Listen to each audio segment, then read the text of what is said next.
আসসালামু আলাইকুম। যে কোনো লাশকে সঠিক নিয়মে দাফন করা উচিত, আর যদি কোনোভাবে কোনো লাশকে সঠিকভাবে দাফন করা না হয় তাহলে কাফনে পেঁচানো ওই লাশ পরিণত হয় ভয়ঙ্কর পচঙে। ইন্দোনেশিয়ার মানুষেরা এই পচঙকে প্রচণ্ড ভয় পায়, কারণ এরা শুধু ভয়ই দেখায় না, বরং আস্ত মানুষকে ছিঁড়ে ছিঁড়ে একদম খেয়ে ফেলে। এরকমই ইন্দোনেশিয়ার একটি গ্রামে 52টিরও বেশি লাশ ভুল নিয়মে কবর দেওয়া হয়, আর এর ফলে ওই গ্রাম ভরে যায় ভয়ঙ্কর পচঙে, যারা কিনা এক এক করে সকল গ্রামবাসীদেরকে শেষ করে দেয়। ওই গ্রামের গল্প নিয়েই আজকের এই মুভি, যার নাম পামালি দুসং পচং, অর্থাৎ মৃতদের গ্রাম। গল্পের শুরুতে আমরা উজান নামের একজন লোককে দেখতে পাই, যে কিনা অনেক রাতে একটি অন্ধকার কবরস্থানে অনেকগুলো লাশকে একসাথে দাফনের কাজ করছিল। মূলত ইন্দোনেশিয়ার এই গ্রামের এই মানুষগুলো একটি ভয়ঙ্কর মহামারীতে আক্রান্ত হয়ে মারা গিয়েছে। আমরা দেখতে পাই উজান নিজেও এই মহামারীতেই আক্রান্ত, তার পায়ের অনেকটা অংশ পচে গিয়েছে এবং এই মহামারীর ফলে তার সাথে কি হতে চলেছিল এই ব্যাপারেও উজান খুব ভালো করেই জানতো। হঠাৎই উজান উপরের দিকে তাকিয়ে শীষ বাজাতে শুরু করে। শুধুমাত্র উজানই নয়, বরং ওই গ্রামের প্রত্যেকে তাদের ঘরের বাইরে এসে শীষ বাজাচ্ছিল। কিন্তু কেন? এই রহস্য খুলবে গল্পের সাথে। আপাতত এর কয়েকদিন পরের দৃশ্য আমরা দেখতে পাই। ইউসুফ নামের একজন মাঝি তার নৌকায় 3জন মেডিকেল অফিসারের জিনিসপত্র উঠাচ্ছিল। মূলত এই 3জনকে ওই গ্রামের মহামারীর চিকিৎসার জন্যই শহর থেকে ডেকে পাঠানো হয়েছে। তবে তারা 3জন ছাড়াও ইউসুফ আরো 2জন লোকের জন্য এখানে অপেক্ষা করছিল, যাদেরকে পাশের গ্রাম থেকে ডাকা হয়েছিল কবর খোঁড়ার জন্য, কারণ ওই গ্রামে কবর দেওয়ার আর কেউই অবশিষ্ট ছিল না। ফলে আমরা বুঝতে পারি উজান আক্রান্ত হওয়ার কারণেই হয়তোবা বাইরে থেকে লোক ডাকা হয়েছিল কবর দেওয়ার জন্য। এই 2জন লোকের নাম ছিল সেসেফ এবং দেদেন, আর ওই 3জন মেডিকেল অফিসারের নাম ছিল মিলা, পুপুত এবং গেন্দিস। গেন্দিস হলো তাদের টিম লিডার। এখন তারা 5জন ইউসুফের সাথে রওনা দেয় এক অজানা বিপদে ভরা গ্রামের উদ্দেশ্যে। এখানে প্রথম দেখাতেই সেসেফের মিলাকে অনেক পছন্দ হয়ে যায়। মিলাও এটা বুঝতে পারে। সেই সাথে মিলা এখানে ওই নৌকার উপর কিছু একটা খোদাই করে লেখা দেখতে পায়। এই গ্রামের ভাষায় লেখা হওয়ায় সে বুঝতে পারে না এখানে কি লেখা আছে। এখন নৌকা থেকে নামার পর প্রায় 3 ঘন্টা ধরে জঙ্গলের মধ্য দিয়ে হাঁটার পরই তারা তাদের কাঙ্ক্ষিত গ্রামে পৌঁছাতে পারবে। একথা জানার পর তো বেচারা সেসেফের গলাই শুকিয়ে যায়, কারণ সে মিলাকে ইমপ্রেস করার জন্য তাদের বড় ব্যাগটা নিয়ে হাঁটা শুরু করেছিল। যাক, এখন জঙ্গল দিয়ে যাওয়ার সময় বেশ অদ্ভুত অদ্ভুত জিনিস গাছের সাথে ঝোলানো অবস্থায় তারা দেখতে পায়। হঠাৎই পুপুত পড়ে যায় এবং সে পায়ে কিছুটা ব্যথাও পায়। তাই ওই সময় তারা যখন সেখানে বসে বিশ্রাম নিচ্ছিল, তখন গেন্দিস ইউসুফকে জিজ্ঞাসা করে গাছের সাথে ঝুলানো এইসব জিনিস কি। ইউসুফ জানায় সে নিজেও জানে না, তবে সে বহু বছর ধরেই এগুলো এভাবেই দেখে আসছে। এখন 3 ঘন্টা ধরে হাঁটার পর তারা ফাইনালি গ্রামে গিয়ে পৌঁছায়। তবে গ্রাম দেখে মনে হচ্ছিল যেন এই গ্রামে কেউই থাকে না। ইউসুফ জানায় গ্রামের অর্ধেক মানুষই মহামারীর ভয়ে এখান থেকে পালিয়ে গিয়েছে। বাকি যারা গ্রামে ছিল তারা সবাই এখন মহামারীতে আক্রান্ত। এখানে কিছু বাড়িতে লাল রঙের ক্রস চিহ্ন দেওয়া ছিল। এই ব্যাপারে ইউসুফ জানায় যে এই সকল বাড়ির সবাই মহামারীতে মারা গিয়েছে। এই সকল বাড়িতে আর কেউ থাকে না এটা বোঝাতেই এই চিহ্ন দেওয়া হয়েছে। এখানে গ্রামে থাকা 3জন ছেলে মেয়েকে আমরা হিসাব করতে দেখতে পাই। আজও গ্রামের 17 জনের মতো এই মহামারীতে আক্রান্ত হয়েছে এবং গত 3 দিনে মারা গিয়েছে 52 জন। এই হারে মারা যাওয়ার জন্যই মূলত 1 মাসের মধ্যেই তাদের গ্রাম প্রায় খালি। এখন তাদের গ্রামের ভঙ্গুর হসপিটালে পৌঁছানোর পর এক রুমে এতগুলো মানুষকে অসুস্থ দেখে তারা হতবাক হয়ে যায়। তখন ইউসুফ জানায় পাশের ঘরে আরো অনেকেই আছে যাদের অবস্থা এর থেকেও খারাপ। গেন্দিস সেখানে একজন রোগীকে স্পর্শ করতে গেলেই ইউসুফ তাকে আটকে নেয় এবং জানায় এই রোগ স্পর্শের মাধ্যমেই ছড়ায়, তাই তারা খালি হাতে যেন কোনো রোগীকে স্পর্শ না করে। এখানে আমরা মারাত্মকভাবে অসুস্থ উজানকে দেখতে পাই, যাকে আমরা গল্পের শুরুতে কবর খুঁড়তে দেখেছিলাম। এখন এরপর ইউসুফ তাদেরকে নিয়ে যায় পাশে রাখা লাশের ঘরে। লাশের পচা গন্ধে সেখানে প্রবেশ করা যাচ্ছিল না। মূলত উজান 3 দিন আগেই অসুস্থ হয়ে পড়েছিল। এই কারণেই 3 দিন ধরে যতগুলো মানুষ এখানে মারা গিয়েছে তাদের কারোরই লাশ কবর দেওয়া হয়নি। অর্থাৎ সেসেফদের হাতে এখন অনেক কাজ ছিল। ছিল। আপাতত ইউসুফ তাদেরকে নিয়ে যায় মিলাদের ঘরে। মিলাদের হসপিটালের একটি রুমে থাকার ব্যবস্থা করা হয়েছিল, বাদবাকি ব্যবস্থা তাদেরকেই করে নিতে হবে। এটা দেখে সেসেফ জিজ্ঞাসা করে তারা কোথায় থাকবে। উত্তরে ইউসুফ তাদেরকে দেখিয়ে দেয় কবরস্থানের রাস্তা। মূলত কবরস্থানে একটি ছোট্ট ঘর ছিল যেখানে থাকতে হবে সেসেফ এবং দেদেনকে। এখানে নেটওয়ার্কও ছিল না, তবে সেখানে কবর দেওয়ার নিয়ম নিয়ে একটি বই লেখা ছিল। সেই সাথে ছিল একটা লিস্ট, যে লিস্ট দেখে তারা বুঝতে পারে যে তাদেরকে কতগুলো লাশকে মোট দাফন করতে হবে। এদিকে থাকার জায়গা গোছানোর সময় পুপুত দেখতে পায় ঘরের এক কোণে একটি ছাতা মেলানো রয়েছে।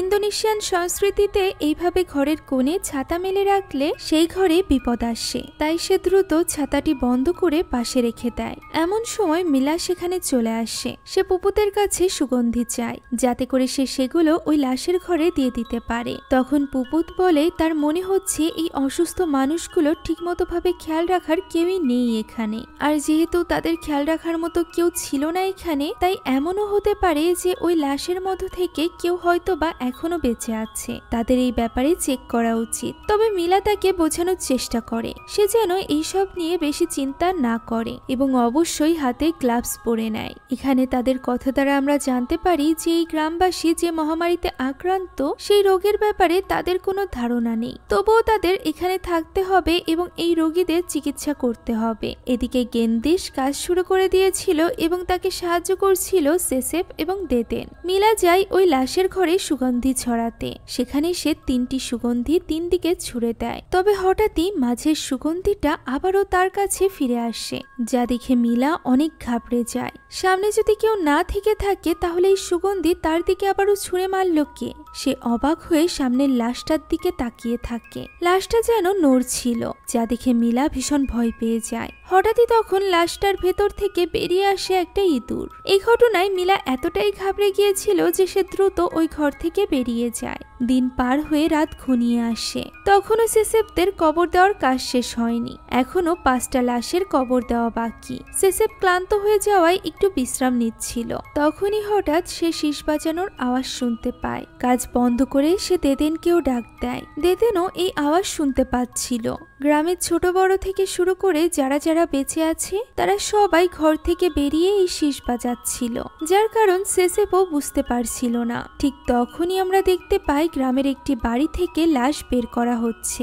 ওই ব্যক্তি এই বাড়ির শেষ সদস্য ছিল, অর্থাৎ এই পরিবারের সবাই মারা গিয়েছে। তাই একজন লোক এসে ওই বাড়ির দেওয়ালে ক্রস চিহ্ন এঁকে দেয়। এটা এঁকে সে যখনই চলে যাচ্ছিল ঠিক তখনই হঠাৎ করেই ভেতরের লাইট জ্বলে ওঠে। লোকটি অবাক হয়ে চেক করার জন্য ভেতরে যায়। মাটিতে রং তুলি রেখে ভেতরে কেউ আছে কিনা চেক করতে থাকে। কাউকে না দেখে সে লাইট অফ করে দিয়ে যখনই ঘর থেকে বের হতে যাচ্ছিল তখনই পায়ের ধাক্কায় ওই রং মাটিতে পড়ে যায়। লোকটি দেখতে পায় রঙের মধ্যে 2টি পায়ের ছাপ দেখা যাচ্ছে। মনে হচ্ছে ওই স্থানে অদৃশ্য কেউ দাঁড়িয়ে আছে, যে কারণে ওই স্থানে রং লাগেনি। পর মুহূর্তেই ওই অদৃশ্য ব্যক্তি নিজের পা সরিয়ে নেয়, যা দেখে ভয়ে লোকটি দৌড়ে সেখান থেকে বেরিয়ে যায়। দৃশ্য পরিবর্তিত হয় এবং আমরা পুপুতকে দেখতে পাই, যে কিনা তখন গোসল করছিল। হঠাৎই সেখানে থাকা লাইটটি জ্বলতে নিভতে শুরু করে। সে কিছু বুঝে উঠতে পারছিল না। ঠিক তখনই রোগীদের ঘর থেকে আওয়াজ আসতে থাকে, তাই সে পোশাক পরে রোগীদের ঘরে চলে যায় চেক করতে। সকলকে চেক করার সময় সে দেখতে পায় বাকি রোগী তো নিজেদের বেডে আছে, শুধুমাত্র একটি বেডই খালি, যে বেডে ছিল উজান। হঠাৎই পুপুতের পেছনে উজান চলে আসে এবং সে তার গলার তাওয়াল চেপে ধরে। সেই সাথে ভাঙা ভাঙা কণ্ঠে বলতে থাকে, কবর কবর। এভাবেই বলতে বলতে সে পেছনের দিকে পড়ে যায় এবং তার মাথা ফেটে সে সেখানেই মারা যায়। ওই সময় মিলি সেখানে চলে আসে এবং চেষ্টা করতে থাকে উজানকে বাঁচানোর, তবে এতে কোনো লাভ হয় না। এটা মিলিয়ে এইটুকু সময়ের মধ্যেই আজকের দিনে মোট 4 জনের মৃত্যু ঘটল। তবে উজানের এমন মৃত্যু পুপুতের মনে বেশ গাঢ় ছাপ ছেড়েছিল। এদিকে ওই সময় গেন্দিস নামাজ আদায় করছিল। নামাজের মধ্যেই সে ঠক ঠক আওয়াজ শুনতে পায়। সালাম ফেরাতেই আমরা দেখতে পাই তার পেছনের জানালায় একটি পচং মাথা ঠোকাচ্ছে। যদিও গেন্দিস তা দেখতে পায় না, তাই সে জানালার কাছে উঠে যায় চেক করার জন্য। বাইরে কাউকে না দেখে সে তার নামাজের খিমার খুলতেই যাচ্ছিল, হঠাৎই কাপড়ের অপর পাশে সে ওই পচংকে দেখতে পায়। কিন্তু খিমার খুলতেই পচংটি আবারও অদৃশ্য হয়ে যায়। অন্যদিকে ততক্ষণে লাশগুলোকে কবর দিয়ে সেসেফরাও শুয়ে পড়েছিল। ওই সময় সেসেফ হঠাৎই দরজায় ঠকঠকের আওয়াজ শুনতে পায়। প্রথমে তো সে মনে করেছিল দেদেন হয়তো বা এই আওয়াজ করছে, কিন্তু দেদেন তো তার পাশে বিছানা করে গভীর ঘুমে ঘুমিয়ে আছে। বেশ কয়েকবার ডাকা সত্ত্বেও সে ওঠে না। তখন সেসেফ নিজেই যায় চেক করার জন্য। বাইরে কেউই ছিল না। তবে অদ্ভুত ব্যাপার হলো কবরস্থানের মশালগুলো কে যেন নিভিয়ে দিয়েছিল, তাই সেসেফ সেগুলো জ্বালাতে শুরু করে। হঠাৎই তখন তার আশেপাশে আমরা অনেকগুলো পচংকে দেখতে পাই। ঠিক ওই মুহূর্তে দেদেন সেখানে চলে আসে এবং সেসেফকে এত রাতে এভাবে কবরস্থানে আসার জন্য বকা দেয়। সেই সাথে তার নিজের সাথে করে ভেতরে নিয়ে যায়। দৃশ্য পরিবর্তিত হয় এবং আমরা ওই রাতেই ওই গ্রামে নেং নামের একটা ছোট্ট বাচ্চা মেয়েকে দেখতে পাই, যার মায়ের অবস্থা খুব খারাপ ছিল। সেও এই মহামারীরই শিকার, কিন্তু সে কিছুতেই গ্রামের হসপিটালে যেতে চায় না, কারণ সে জানে সেখানে গিয়ে কোনো লাভ হবে না। মাকে বুঝিয়ে না পেরে নেং পরদিনই হসপিটালে চলে আসে এবং গেন্দিসকে অনুরোধ করতে থাকে তার সাথে তার বাড়িতে যাওয়ার জন্য। কিন্তু এমনিতেই হসপিটালে এত বেশি চাপ, এর উপর আবার তারা মাত্র 3 জন, তাই বাড়িতে গিয়ে কারো চিকিৎসা করা তাদের পক্ষে সম্ভব ছিল না। তাই গেন্দিস নেংকে বলে সে যেন তার মাকে বুঝিয়ে শুনিয়ে নিয়ে আসে, তাহলেই একমাত্র তারা তার মায়ের চিকিৎসা করতে পারবে। এদিকে বাইরে তখন মিলার সাথে সেসেফদের দেখা হয়। মিলা তাদেরকে জিজ্ঞাসা করে যে ওজানের লাশকে কবর দেওয়া হয়েছে কিনা। সেসেফ জানায় আগের লাশগুলোরই কবরের কাজ এখনো শেষ হয়নি, সেগুলো শেষ করে তারপরে তারা উজানকে কবর দিবে। তখন মিলা তাদের আরো একটি দুঃসংবাদ দেয়, আরো একজন লোকের অবস্থা খুবই শোচনীয়, হতে পারে খুব শীঘ্রই তাদের আরো একটি কবর খুঁড়তে হচ্ছে। তাই মিলা সেসেফদের নিজের খেয়াল রাখতে বলে। মিলার মুখে এতটুকু কথা শুনেই আমাদের রোমিও সেসেফ যেন গলে যায়। দেদেন এক প্রকার তাকে টেনেই সেখান থেকে নিয়ে যায়। এদিকে তখনও নেং গেন্দিসকে অনুরোধ করছিল তার সাথে একটা বার বাড়িতে যাওয়ার জন্য। তখনই মিলা নেংকে জিজ্ঞাসা করে তার বাড়ি কোথায়। নেং খুশি খুশি তার বাড়ির ঠিকানা বলতে থাকে। তখন গেন্দিস মিলাকে বাধা দিয়ে বলে তাদের লোক সংখ্যা এমনিতেই কম, তাই মিলা যেন এই মুহূর্তে কোথাও যাওয়ার ব্যাপারে না ভাবে। উত্তরে মিলা বলে সে নিজের ডিউটি শেষ করে বিশ্রামের যে সময় পাবে তখনই সে নেং এর মাকে দেখতে যাবে। ব্যাপারটা নিয়ে গেন্দিস খুশি ছিল না, কারণ এমন পরিস্থিতিতে তাদের প্রত্যেকের এখানেই আশেপাশে থাকা দরকার। একথা বলে গেন্দিস সেখান থেকে চলে যায়। তখন মিলা নেংকে জিজ্ঞাসা করে যে তার পরিবারে কে কে আছে। উত্তরে নেং জানায় যে 1 সপ্তাহ আগে তার বাবা এই মহামারীতে আক্রান্ত হয়ে মারা গিয়েছে, এখন সে এবং তার মাই আছে। একথা শুনে মিলার নেং এর জন্য বেশ খারাপ লাগে, তাই সে ঠিক করে সে বিকাল পর্যন্ত নিজের সকল কাজ শেষ করবে আর এরপর নেং এর সাথে তার বাড়িতে যাবে। তাই সে নেংকে বিকালে আবারও আসতে বলে। নেংও এই কথা শুনে খুশি হয়ে যায়। হঠাৎই তখন আরেকজন রোগী বেশ অসুস্থ হয়ে পড়ে এবং ছটফট করতে থাকে। তারা 3 জনই ছুটে যায় তার কাছে।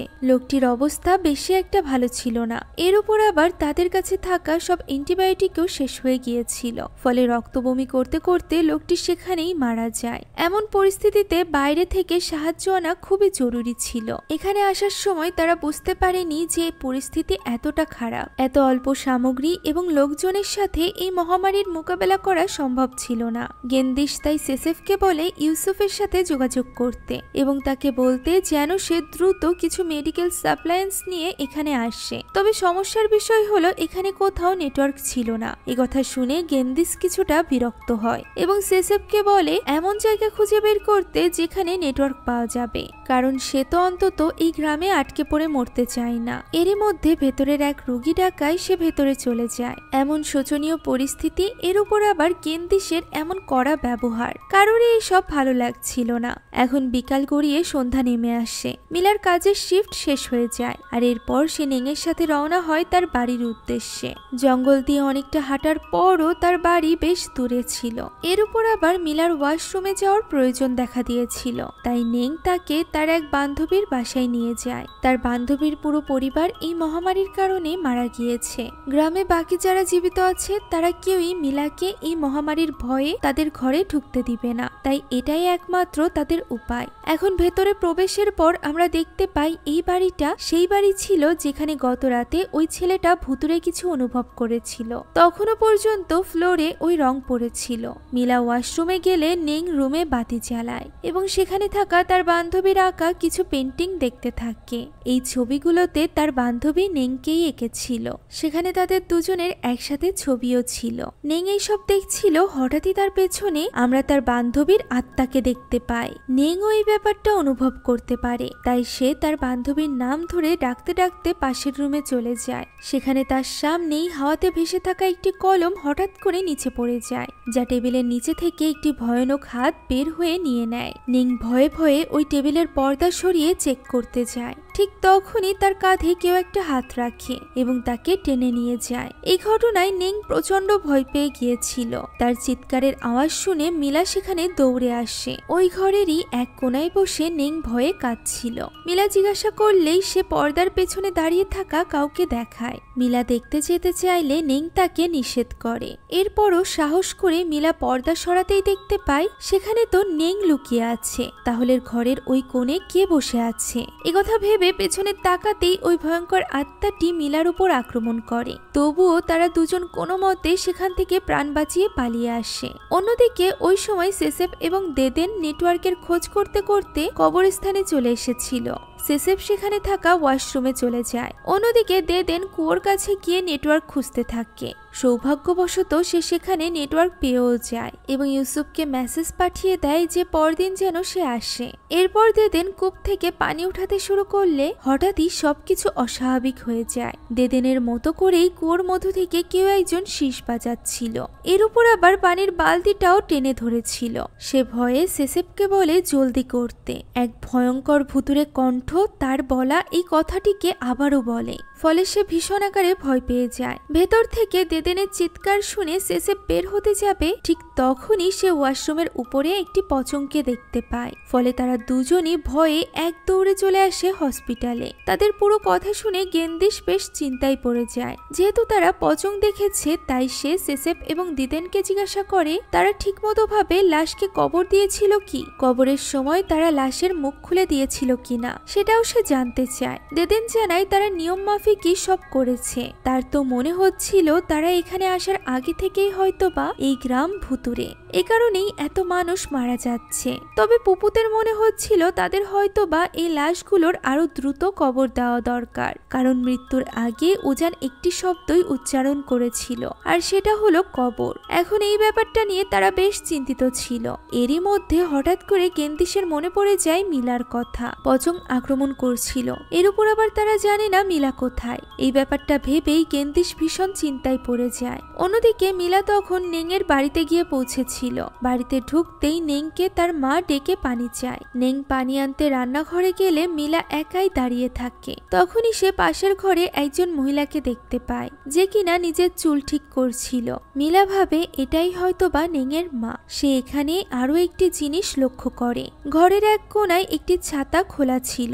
এইসব ব্যাপারে বেশি না ভেবে মিলা সেখানেই বসে পড়ে। তখনই হঠাৎ তার পেছনের ওই মহিলাকে আমরা একটা পচঙে পরিণত হতে দেখতে পাই। পর মুহূর্তে নেং এসে মিলাকে ডাক দেয় এবং তার সাথে তার মায়ের ঘরে যেতে বলে, যেটা কিনা অন্য একটা ঘর ছিল। ফলে ঘাবড়ে মিলা পিছনে তাকাতেই দেখতে পাই ওই ঘর তো পুরোপুরিভাবে ফাঁকা। এদিকে মিলাকে বারবার বারণ করা সত্ত্বেও নেং এর সাথে যাওয়ায় রেগে গিয়েছিল গেন্দিশ। তার এইটা ভেবে আরো বেশি রাগ হচ্ছিল যে এই সমস্যার মধ্যে এখন তাকে মিলাকে খুঁজতে যেতে হবে। ওই সময় সেসেপ বলে সে নিজেই দরকার হয় মিলাকে খুঁজে নিয়ে আসবে। তবে দেদেনের মতে তাদের গ্রুপ করে মিলাকে খুঁজতে যাওয়া উচিত। পুপু তো তাদের সাথে যেতে চাইছিল, তবে গেন্দিশ তাকে সরাসরি না করে দেয়। সে তাকে এখানে থেকে সবকিছুর ওপর নজর রাখতে বলে। পুপু তাকে কিছু একটা বলার চেষ্টা করে, তবে সে তো কিছু শুনতে রাজিই ছিল না। গেন্দিশ মূলত আর কারোর মতামতকে কোনো রকম গুরুত্বই দিত না। সে নিজে যা বলবে সেটাই সঠিক। পুপুতকে এইভাবে একা ফেলে রেখে যাওয়ার ব্যাপারটা সেসেপ এবং দেদেনের কাছেও ভালো লাগে না। তবে গেন্দিশের মুখের উপর কিছু বলার সাহস কারোরই ছিল না। একা পুপুত এখানে থাকতে বেশ ভয় পাচ্ছিল। এরই মধ্যে হঠাৎই সে রোগীদের ঘর থেকে কিছু আওয়াজ শুনতে পায়। সেখানে চেক করে সে দেখতে পায় সব ঠিক আছে। হঠাৎই তখন শীষ বাজানোর আওয়াজ শোনা যায়। এই আওয়াজের পিছু করতে করতে পুপুত গিয়ে পৌঁছায় লাশ রাখার ওই ঘরে। তার মনে হচ্ছিল এই লাশের মধ্যে থেকে কেউ হয়তো বা বেঁচে আছে এবং সেই নিজেকে বাঁচানোর জন্য এই শীষ বাজিয়ে জানাচ্ছে। তাই সে একে একে লাশগুলোকে চেক করতে থাকে। হঠাৎই দরজা থেকে আওয়াজ হতেই সে দেখতে পায় একটি কালো বিড়াল সেখান থেকে চলে যাচ্ছে। ঠিক ওই মুহূর্তে আমরা তার পেছনে অনেকগুলো পচংকে দেখতে পাই, যারা কিনা একসাথে তার দিকেই ধেয়ে আসছিল। এটা দেখা মাত্রই ভয়ে পুপুত সেখান থেকে পালানোর চেষ্টা করে, তবে দরজাটি তখনই আপনা আপনি বন্ধ হয়ে যায়। সে গেন্দিসদের ডাকতে চেষ্টা করে, তবে এতে কোনো লাভ হয় না। এরই মধ্যে পচংগুলো একদম ঠিক তার পেছনে চলে আসে। তখনই এই দরজা খুলে যেতেই সে প্রাণপণে দৌড়াতে শুরু করে, কিন্তু কিছু দূর যেতেই কোনো এক অদৃশ্য শক্তি তাকে টেনে নিয়ে যায় লাশ রাখা ওই ঘরে। পুপুত অনেক চেষ্টা করে নিজেকে আটকে রাখার, কিন্তু ওই শক্তি তাকে এত জোরে টেনে নিয়ে যায় যে দরজার সাথে বাড়ি খেয়ে তার মুখের নিচের অংশ ভেঙে বাইরে থেকে যায় এবং দরজাটি বন্ধ হয়ে যায়। অন্যদিকে মিলা তখন নেংয়ের মাকে বোঝানোর চেষ্টা করছিল যে তাদের সাথে গ্রামের হসপিটালে যেতে, যেখানে তারা সারাক্ষণ তার দেখাশোনা করতে পারবে। এতে করে তার শরীরটা একটু হলেও ভালো লাগবে। মিলা এই সব কিছু তাকে সান্ত্বনা দেওয়ার জন্য বলছিল। আসলে সেও বুঝতে পারছিল যে নেংয়ের মা আর বেশিক্ষণ বাঁচবে না। নেংয়ের মাও এই ব্যাপারটা খুব ভালোভাবেই বুঝতে পারছিল। তাই সে এখানে নেংকে বলে সে যেন তাকে তার স্বামী অর্থাৎ নেংয়ের বাবার কবরের উপরই কবর দেয়। একথা শুনে মিলা নিজেও চুপ হয়ে যায়। নেং তার মাকে এইসব কথা বলতে নিষেধ করে। তখন মিলা নেংয়ের মাকে তার দেওয়া ঔষধটি নিয়মিত খেতে বলে এবং সেখান থেকে বেরিয়ে যায়। নেং তাকে এগিয়ে দিতে যায় ঠিকই, কিন্তু এত রাতে ছোট্ট নেংকে মিলা বিপদে ফেলতে চাইছিল না। তাই সে একাই হসপিটালের উদ্দেশ্যে বেরিয়ে পড়ে। ঠিক তখনই আবারও গ্রামে ওই শীষ বাজার আওয়াজ শোনা যায়। শীষের আওয়াজ শুনে নেংও ওই একই ধ্বনিতে শীষ বাজাতে শুরু করে, যা দেখে মিলা অবাক হয়ে যায়। সে এই ব্যাপারে নেংকে জিজ্ঞাসা করে। তখন নেং জানায় এটাই তাদের পদ্ধতি, মৃত মানুষকে সম্মান জানানোর। এখনই হয়তোবা কেউ একজন গ্রামে মারা গিয়েছে, এ কারণেই গ্রামের সবাই এইভাবে শীষ বাজাচ্ছে। এটাই তাদের এখানকার নিয়ম। একথা শুনে অবাক হয়ে মিলা ঘরে ছাতা খুলে রাখার নিয়মের ব্যাপারে জিজ্ঞাসা করে। উত্তরে নেং জানায় ঘরে ছাতা খুলে রাখলে তা বিপদকে দূরে রাখে, কিন্তু মিলা তো জানতো ঘরে ছাতা খুলে রাখলে উল্টো ওই বাড়িতে বিপদ আসে। তাই এরকম উল্টো নিয়ম শুনে সে বেশ অবাক হয়। আর এরপর সে একাই রওনা দেয় হসপিটালের উদ্দেশ্যে। সে যখন জঙ্গল দিয়ে যাচ্ছিল তখন সে বেশ কয়েকবার একই জায়গা থেকে ঘুরপাক খেতে থাকে। একটা সময় সে এটা বুঝতেও পারে যে সে আসলে একটা গোলকধাতায় আটকে গিয়েছে।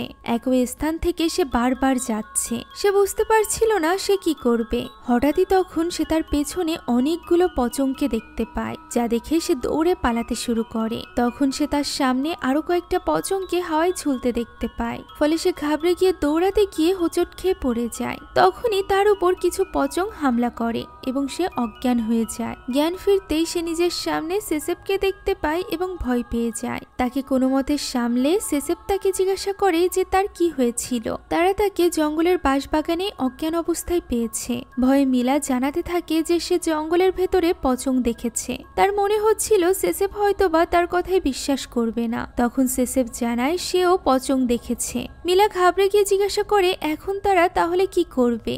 এমন সময় সেখানে দেদেন চলে আসে এবং তাদেরকে জানায় যে সে কোথাও পুপুতকে খুঁজে পায়নি। গেন্দিস এখনো তাকে খুঁজছে। ওই সময় আমরা দেখতে পাই গেন্দিস ওই লাশের ঘরে পুপুতের লাশ খুঁজে পেয়েছে, যার এই অবস্থা দেখে সে চিৎকার করে কাঁদছিল। তার এই কান্নার আওয়াজ শুনে বাকিরা সেখানে ছুটে আসে এবং পুপুতের এই অবস্থা দেখে হতবাক হয়ে যায়। এভাবেই ওই রাতের অবসান ঘটে। পরদিন সকালে সেসেপ এবং দেদেন পুপুতের লাশকে কাফনের কাপড় পরাচ্ছিল। তখনই গেন্দিস বলে ইউসুফকে এখনই কল দিতে এবং তাকে এখনই এসে তাদেরকে নিয়ে যেতে বলতে। দেদেনও তার আদেশ মোতাবেক চলে যায় ইউসুফকে কল দিতে। অন্যদিকে সেসেপ পুপুতের লাশের কাছে বসে কোরআনের আয়াত পড়ছিল। তখনই গেন্দিস সেখান থেকে উঠে চলে যায় এবং নিজের কাপড় চোপড় প্যাক করতে শুরু করে। তাকে এমনটি করতে দেখে মিলা অবাক হয়ে যায় এবং জিজ্ঞাসা করে সে এমনটা কেন করছে। উত্তরে গেন্দিস বলে সে নিজের জীবন বাঁচাতে চায়। তবে মিলা পুপুতের লাশকে এইভাবে ফেলে রেখে যেতে চাইছিল না, বরং সে চাইছিল পুপুতেরা যেন সম্মানের সাথে সঠিক নিয়মে দাফন করানো হয়, যে ব্যাপারটা নিয়ে গেন্দিশ বেশ রেগে যায়। রাগের মাথায় সে মিলাকেই পুপুতের মৃত্যুর জন্য দায়ী করতে শুরু করে। তার মতে মিলা যদি কাল হিরো সাজতে নেংয়ের সাথে না যেত তাহলে পুপুতকে এইভাবে মরতে হতো না। একথা শুনে মিলা একেবারেই থমকে যায়। আর এরপর সে প্রথমবার গেন্দিশের মুখের উপর কথা বলে। সে গেন্দিশকে বলে সে পুপুতের মৃত্যুর জন্য দায়ী নয়, কেননা সে ওই ব্যক্তি নয় যে কিনা পুপুতকে এখানে একা ছেড়ে গিয়েছিল। একথা শুনতেই গেন্দিশ বুঝতে পারে মিলা তাকেই দায়ী করছে। ফলে পরিবেশ বেশ থমথমে হয়ে যায়। এই থমথমে পরিবেশকে কিছুটা শান্ত করে দেয় দেদেন। সে জানায় ইউসুফ রিপ্লাই দিয়েছে এবং জানিয়েছে সে তাদেরকে নেওয়ার জন্য রওনা দিয়েছে। একথা শোনা মাত্রই গেন্দিশ সেখান থেকে রওনা দেয়। যাওয়ার আগে সে মিলাকে জানায় সে নদীর তীরে গিয়ে ইউসুফের জন্য অপেক্ষা করবে। এর মধ্যে যদি তারা আসে তাহলে ভালো, তা না হলে সে মিলাকে ছাড়াই এখান থেকে চলে যাবে। মিলা বুঝতে পারছিল না তার কি করা উচিত। সে ঘরে চলে যায় এবং চিৎকার করে কাঁদতে থাকে, কেননা পুপুতের মৃত্যুতে সে একেবারেই ভেঙে পড়েছিল। শুধুমাত্র সেই নয়, সেসেপ এবং দেদেনও ব্যাপারটা ভেবে কষ্ট পাচ্ছিল। ওই সময় আমরা দেখতে পাই গ্রামের ঘরে ঘরে ওই পচং পৌঁছে গিয়েছে, যে ব্যাপারে গ্রামের কেউই জানতো না। নেংয়ের অসুস্থ মা জানালা দিয়ে বাইরে একটি পচংকে দেখতে পায় এবং প্রচন্ড ভয় পেয়ে সে নেংকে ডাকতে থাকে। তবে নেং এসে কাউকেই দেখতে পায় না, তাই সে জানালাটি বন্ধ করে আবারও চলে যায় তার মায়ের জন্য খাবার রান্না করতে। ঠিক তখনই নেংয়ের মা ঠক ঠক আওয়াজ শুনতে পায়। মুহূর্তের মধ্যেই ওই পচংটি তার উপর চলে আসে এবং তার মুখ দিয়ে কালো পদার্থ ঢেলে দেয় নেংয়ের মায়ের মুখে। অন্যদিকে বৃষ্টির মধ্যে মিলা একাই বাইরে বসেছিল। তখন তার কাছে সেসেপ এসে বসে এবং তার সাথে কথা বলার চেষ্টা করে, যাতে করে মিলার মন একটু হলেও হালকা হয়। কিন্তু মিলা কোনো কথারই জবাব দেয় না। দিন পেরিয়ে রাত হয়ে যায়। হঠাৎই ঠক ঠক আওয়াজে দেদেনের ঘুম ভাঙে। সে উঠতেই নিজের শরীরে একটি ক্ষতচিহ্ন দেখতে পায়। আয়নায় দেখার পর সে বুঝতে পারে সে নিজেও এই মহামারীতে আক্রান্ত হয়েছে। ফলে সে এতে করে ভীষণ চিন্তায় পড়ে যায়, কারণ সে জানতো এই মহামারী হওয়ার ফলে তার মৃত্যু নিশ্চিত। এমন সময় আবারও দরজায় ঠকঠক আওয়াজ হতে থাকে। দরজা খুলতেই সে দেখতে পায় বাইরে সেসেপ অন্ধকারে বসে নিজের জুতা ঠিক করছে। তাই দেদেন তার সামনে থাকা বাতিটি জ্বালিয়ে দিতে যায়। আগুন জ্বালাতেই সে পিছে ফিরে দেখতে পায় সেখানে সেসেপ নেই। ফলে সে ঘাবড়ে যায় এবং ঘরের মধ্যে চলে আসে। সেখানে বিছানার উপর কাঁথামুড়ি দিয়ে কেউ একজন শুয়েছিল। কাপড় সরাতেই সে দেখতে পায় এটা তো সে নিজের এমন ভয়ঙ্কর মৃত রূপ দেখে সে অনেক বেশি ভয় পেয়ে যায় এবং তখনই সেখান থেকে দৌড়ে চলে আসে সেসেপ এবং মিলার কাছে। সে তাদেরকে সবকিছু জানায়, সেই সাথে এটাও জানায় যে সে পুপুতের মতো মরতে চায় না। এছাড়া সে অলরেডি এই মহামারীতে আক্রান্ত। এই ব্যাপারটা জানার পর তারা তাকে শান্ত করার চেষ্টা করতে থাকে। ঠিক তখনই সেখানে চলে আসে নেং। তাকে দেখে মিলা বেশ অবাক হয়ে যায়। এত রাতে সে এখানে কি করছে? উত্তরে নেং কেঁদে জানায় তার মা বেঁচে নেই। তারা চাইলে এখনই এই অভিশপ্ত গ্রাম থেকে পালিয়ে যেতে পারত, কিন্তু মিলা সিদ্ধান্ত নেয় নেংয়ের মায়ের শেষ ইচ্ছা পূরণ করবে। তাই তারা তিনজন নেংয়ের বাড়িতে চলে যায় তার মায়ের লাশ নেওয়ার জন্য। সেসেপ এবং দেদেন নেংয়ের মায়ের লাশ নিয়ে কবর দেওয়ার উদ্দেশ্যে রওনা দেয়। অন্যদিকে গ্রামের বাকিদের সাবধান করার জন্য মিলা এবং নেং ছুটে যায় ক্রস না দেওয়া বাড়িগুলোর সামনে। একটা বাড়িতে পৌঁছে অনেক ডাকাডাকির পরও তারা দরজা খোলে না। তখন তারা জানালা দিয়ে দেখতে পায় এই বাড়িতে থাকা শেষ ব্যক্তিটি ইতিমধ্যে মারা গিয়েছে। শুধুমাত্র এই একটি বাড়িতে নয়, বরং এই গ্রামের কোনো বাড়িতেই আর কেউই বেঁচে ছিল না। সবাই ইতিমধ্যে ওই পচংগুলোর শিকার হয়েছিল। অন্যদিকে ওই সময় সেসেপ একাই নেংয়ের মাকে কবর দিচ্ছিল। তার শেষ ইচ্ছা ছিল যে তাকে যেন তার স্বামীর সাথেই কবর দেওয়া হয়। তাই সেসেপ এখানে তার স্বামীর কবর খোঁড়ে। আর এরপর মাথার পাশের কাঠ সরাতেই সে দেখতে পায় কাফনের কাপড় খোলা নেই। ফলে সে একটু কনফিউজ হয়ে যায় এবং কাপড়টি খুলতেই সে চমকে ওঠে, কারণ এটা তো ওই লাশের মাথা নয়, বরং পায়ের সাইড। মাথার সাইড তো উল্টো দিকে, অর্থাৎ কবরের ফলকটা লাশের পায়ের সাইডে পোতা ছিল। ফলে দিকের ব্যাপারে সেসেপ কিছুই বুঝতে পারছিল না। অন্যদিকে দেদেন তখন চেষ্টা করছিল ইউসুফের সাথে যোগাযোগ করার। সে নেটওয়ার্ক খুঁজতে খুঁজতে ওই কুয়োর উপর উঠে দাঁড়ায়। শেষমেশ সেখানেই সে নেটওয়ার্ক পায় এবং ইউসুফের সাথে কথা বলার চেষ্টা করে। কল ধরে ইউসুফ জানায় যে আজ অনেক বেশি বৃষ্টি হওয়ার কারণে সে নৌকা নিয়ে আসতে পারেনি, কাল সকালেই তাদেরকে নেওয়ার জন্য সে রওনা দিবে। একথা জেনে দেদেন কিছুটা অবাক হয়। সে তাকে বলতে থাকে তারা অনেক বড় বিপদে পড়েছে, তাকে এখনই আসতে হবে তাদেরকে উদ্ধার করতে। একথা বলতে না বলতেই তার হাত থেকে ফোনটি কুয়োর মধ্যে থাকা বালতিতে পড়ে যায়। ফলে সে ব্যস্ত হয়ে পড়ে ফোনটি ওঠানোর কাজে। ইউসুফ তখনও কথা কাটেনি। ইউসুফের বলা এই কথার মাধ্যমে আমরা এইটুকু তো বুঝতে পারি যে সে আজ কেন্দিশকে নিয়ে যায়নি। তাহলে কেন্দিশ এখন কোথায়? সে আসলে তখনও পর্যন্ত জঙ্গলের ভেতর থেকে বের হতে পারেনি। পথ হারিয়ে সে এখনো পর্যন্ত ওই জঙ্গলের ভেতর দিয়েই ঘুরছিল।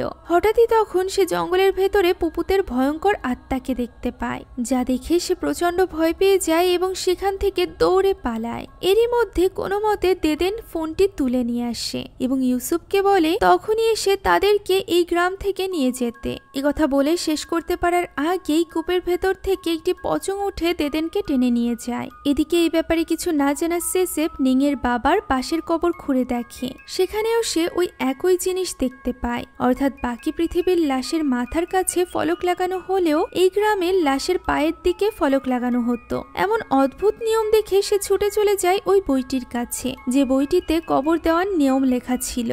বইয়ে লেখা নিয়ম অনুযায়ী এই গ্রামে লাশকে ফলকের দিকে পা দিয়ে কবর দিতে হয়, আর এটা যদি না করা হয় তাহলে এই গ্রামে নাকি সর্বনাশ নেমে আসবে। এই ভবিষ্যৎবাণী দেখে সেসেফের আর বুঝতে বাকি থাকে না যে এই সকল ঘটনার জন্য মূলত সে নিজেই দায়ী। ঠিক তখনই তাদেরকে ডাকতে ডাকতে মিলা এবং নিং সেখানে এসে পৌঁছায়। সেসেফ তাদের কাছে ছুটে যায় এবং তাদেরকে জানায় এই সব কিছু তার জন্যই হচ্ছে। সে যদি এই গ্রামে লাশ দাফনের সঠিক নিয়ম জানতো তাহলে হয়তো বা আজ এই পচংগুলো জীবিত হয়ে উঠত না।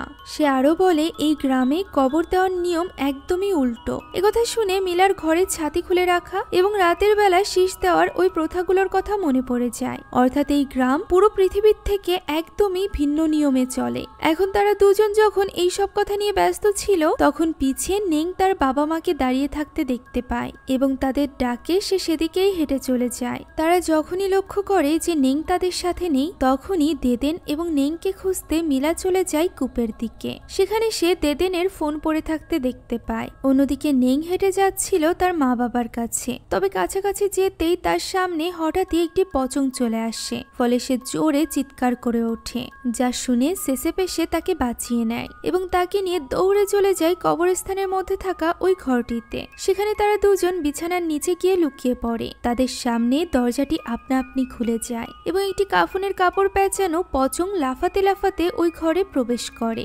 পচংটি বিছানার উপর উঠে যায়। পচং চলে গিয়েছে ভেবে তারা যখনই সেখান থেকে বের হতে যাবে ঠিক তখনই পচংটি তাদের সামনে চলে আসে। অন্যদিকে কূপের কাছে মোবাইল পড়া দেখে মিলার সন্দেহ হয়, তাই সে কূপের মধ্যে দেখার চেষ্টা করে। সেখানেই ছিল দেদেনের লাশ, যাকে এইভাবে দেখে মিলা ভীষণ কষ্ট পায় এবং চলে আসে সেসেফদের কাছে। মিলাকে দেখা মাত্রই সেসেফ বড় আশা নিয়ে তার বন্ধু দেদেনের কথা জিজ্ঞাসা করে। উত্তরে মিলা বলে তাদের দেদেনকে ছাড়াই এখান থেকে চলে যেতে হবে, এখন আর কোনো উপায় নেই। একথা শুনে সেসেফের আর বুঝতে বাকি থাকে না যে তার বন্ধু আর বেঁচে নেই। সে কাঁদতে থাকে এবং এই সব কিছুর জন্য নিজেকেই দায়ী করতে থাকে। মিলা তাকে বোঝানোর চেষ্টা করে যে এখন এইসব নিয়ে ভাবার সময় নেই, এখন এখান থেকে যেভাবেই হোক তাদেরকে পালাতে হবে। আর এরপর তারা তিনজনই দৌড়ে পালাতে থাকে। গ্রাম পার হয়ে জঙ্গল পর্যন্ত আসতেই নিং থমকে দাঁড়ায়। সে এর আগে কখনো এই গ্রামের বাইরে পা রাখেনি, তাই এই গ্রাম থেকে বের হতে সে ভীষণ ভয় পাচ্ছিল।